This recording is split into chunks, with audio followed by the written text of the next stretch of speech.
ಮನೋಜ್ ಸಿಸೋಡಿಯಾ ಅವರಿಗೆ ನಮಸ್ಕಾರ.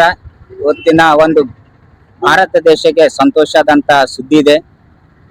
ಕಳೆದ ಸುಮಾರು ವರ್ಷಗಳಿಂದ ಆಮ್ ಆದ್ಮಿ ಪಕ್ಷದ ಸಂಸ್ಥಾಪಕರಾದಂತ ಸನ್ಮಾನ್ಯ ಶ್ರೀ ಅರವಿಂದ್ ಕೇಜ್ರಿವಾಲ್ ಅವರನ್ನ ಸುಳ್ಳು ಕೇಸ್ನಲ್ಲಿ ಸುಮಾರು ವರ್ಷ ಒಳಗಿಟ್ಟು ಅವರಿಗೆ ಹರಾಸ್ಮೆಂಟ್ ಮಾಡ್ತಕ್ಕಂತ ಒಂದು ಭಾರತ ಸರ್ಕಾರ ಬಿಜೆಪಿ ಹುನ್ನಾರ ಮಾಡಿತ್ತು.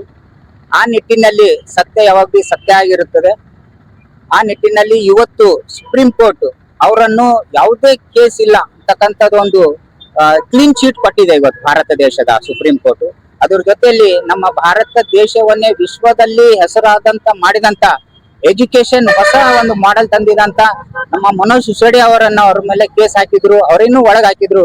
ಅವ್ರಿಬ್ಬರಿಗೂ ಇವತ್ತು ಭಾರತ ದೇಶದ ಸುಪ್ರೀಂ ಕೋರ್ಟ್ ಅವರನ್ನ ಬಡಿ ಮಾಡಿ ಆಮೇಲೆ ಕ್ಲೀನ್ ಚೀಟ್ ಕೊಟ್ಟಿದೆ. ಯಾವುದೇ ಅವ್ರ ಮೇಲೆ ಆರೋಪ ಇಲ್ಲ. ಹಾಗಾಗಿ ಇವತ್ತು ನಮ್ಮ ಬೀದರ್ ಜಿಲ್ಲೆಗೆ ತುಂಬಾ ಸಂತೋಷಕರ ವಿಷಯ. ಇವತ್ತು ಅಂಬೇಡ್ಕರ್ ಸರ್ಕಲ್ ನಲ್ಲಿ ಬಂದು ನಾವು ಎಲ್ಲರ ಜೊತೆ ಸಂತೋಷ ಅನಿಸ್ತಾ ಇದೀವಿ. ನನ್ನ ಹೆಸರು ಸಿದ್ದು ಪುಲಾರಿ, ಬೀದರ್ ಜಿಲ್ಲಾ ಅಧ್ಯಕ್ಷ. Thank you.